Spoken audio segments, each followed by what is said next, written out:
तो दोस्तों, हाल ही में यूएस ने दावा किया है कि उसने रशिया के S-400 का खोज निकाला है रामबाण इलाज। यही जानेंगे हम आज के इस मज़ेदार वीडियो में। तो बने रहिए मेरे साथ। मैं हूँ आपका दोस्त राघव, आपके अपने यूट्यूब चैनल एजुकेशन आइकन पे। तो अब सीधी बात करते हैं खबर की। तो यूएस ने क्लेम किया है कि उसने रशिया के S-400 मिसाइल डिफेंस सिस्टम को कर दिया है डिस्ट्रॉय। और ये सब किया है उसने एक अफ्रीकन मिलिट्री एक्सरसाइज के दौरान, जिसका नाम है अफ्रीकन लायंस। अफ्रीकन लायंस की बात की जाए तो यह है एक मल्टीनेशनल मिलिट्री एक्सरसाइज और वॉर गेम्स जो एनुअली कंडक्ट किए जाते हैं 4 कंट्रीज़ के बीच में, यूएस, मोरक्को, टूनीशिया और सीनेगल्स।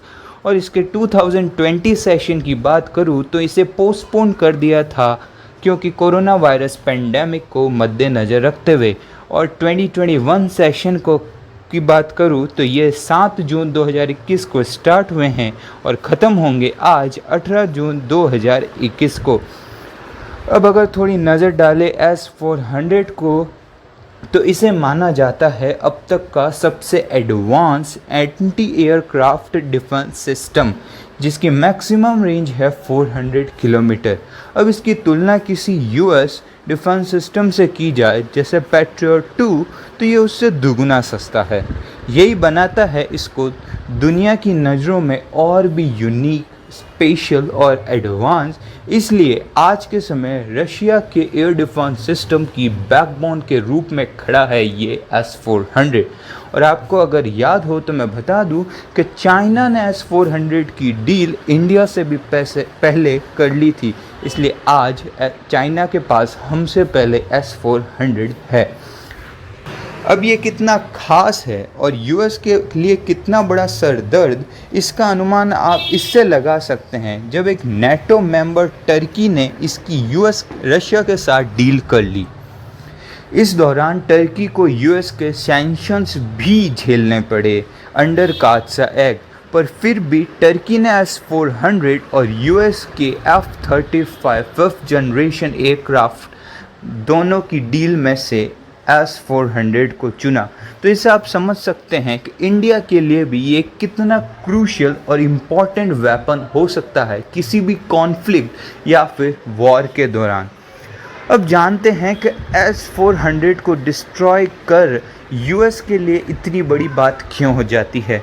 तो दोस्तों, इसका आंसर भी है बड़ा सिंपल कि यूएस ये कर वर्ल्ड को एक मैसेज देना चाहता है, खास करके अपने सबसे बड़ी एडवर्सरी रशिया और चाइना को, कि आज भी वो पावर में है नंबर 1 और कर सकते हैं उनके ताकतवर से ताकतवर हथियार को डिस्ट्रॉय।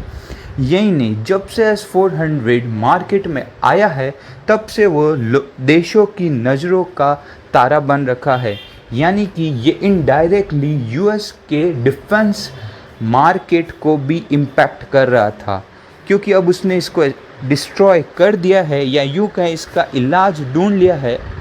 इस कारण वो उसकी पॉपुलैरिटी और सेल्स को भी शायद कुछ हद तक घटा सके, और that will impact the Russian economy as well. तो दोस्तों, अब बात करें कि यूएस ने यह सब किया कैसे होगा। तो देखिए दोस्तों, रशिया ना यूएस का कोई एलाय है जो कि उसे एक S-400 गिफ्ट करेगा और कहेगा कि इसे डिसफंक्शन करके बताइए। तो इसका जवाब है कि यूएस ने इस्तेमाल किए हैं सिम्युलेटेड फॉर्म।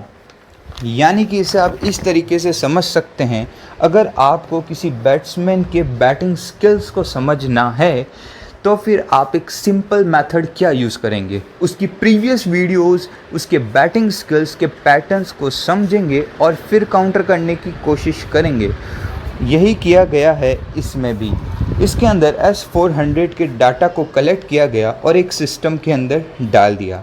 इसे और भी आसानी से हम समझ सकते हैं अगर आपने एक मूवी देखी है कैप्टन अमेरिका सिविल वॉर, जिसकी फाइनल एंडिंग के बीच में आयरन मैन का सूट कैप्टन के फाइटिंग मूव्स और स्किल को समझने की कोशिश करता है ताकि वो काउंटर कर सके कैप्टन को।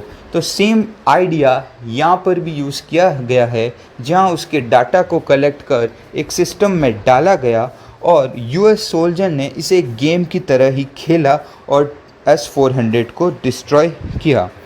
अब बात करते हैं कि यूएस ये करने में सफल कैसे रहा। तो अब तक यूएस ने ये रिवील नहीं किया है कि उसने किस वेपन का यूज़ किया है S-400 डिस्ट्रॉय करने के लिए, पर कुछ प्रिडिक्शंस लगाई जा रही है जैसे कि M142 high mobility artillery rocket system. पर दोस्तों मुझे लगता है मेरे पर्सनल ओपिनियन से भी कि इसके होने की चांसेस कम है, क्योंकि आप खुद सोचिए कि एक ऐसा देश जिसके पास S-400 जैसा एडवांस डिफेंस सिस्टम हो, तो क्या वो उसे अपनी रेंज के अंदर एक आर्टिलरी गन को खड़ा भी होने देगा। तो इसी के साथ बढ़ते हैं दूसरी प्रिडिक्शन के साथ। तो जो वो लगाई जा रही है वह है AGM-88 high speed anti radiation missile. दोस्तों एंटी रेडिएशन नाम सुन कंफ्यूज ना होए, इट्स जस्ट सिंपली मीन्स जो कि एक एनिमी के रेडार सिस्टम को टारगेट करती है। अब बात एंटी रेडिएशन मिसाइल की हो ही रही है, तो मैं आपको दोस्तों बता दूं कि हमारा भारत DRDO भी एक एंटी रेडिएशन मिसाइल के ऊपर काम कर रहा है जो अंडर टेस्टिंग प्रोजेक्ट है, जिसका नाम है रुद्रम फर्स्ट। अब जैसा कि आप जानते हैं कि S-400 में भी उसका एक रेडार सिस्टम है, तो हो सकता है कि यूएस ने इस एंटी रेडिएशन मिसाइल का इस्तेमाल किया हो उसके S-400 के रेडार को टारगेट कर उसे डिस्ट्रॉय करने में। अब दोस्तों S-400 की बात हो और इसमें इंडिया के बात ना हो तो ये कैसे हो सकता है। तो दोस्तों देखिए, S-400 का डिस्ट्रॉय होना यूएस के द्वारा या इसका एक तोड़ निकालना इंडिया के लिए भी इसलिए इम्पोर्टेंट हो जाता है क्योंकि यह भी एक इसका बायर है, और जो वेपन्स प्रिडिक्शन किए जा रहे हैं तो वो शायद पाकिस्तान के पास हो सकते हैं। शायद ही नहीं, शायद पाकिस्तान के पास है भी, क्योंकि किसी समय यूएस का एक एलाई रह चुका है पाकिस्तान। पर दोस्तों शायद इतनी घबराने की बात भी नहीं है, क्योंकि ये सब एक सिर्फ प्रिडिक्शंस है, कोई प्रॉपर एविडेंस नहीं कि AGM-88 या फिर एक आर्टिलरी गन S-400 को डिस्ट्रॉय करने में कारगर है कि नहीं। इसी के साथ लगाते हैं विराम इस वीडियो पे और जल्दी मिलेंगे एक और इन्फॉर्मेटिव वीडियो के साथ। तब तक अगर आपको ये वीडियो अच्छी लगी हो तो करें लाइक, शेयर और सब्सक्राइब। खुदा हाफिज़।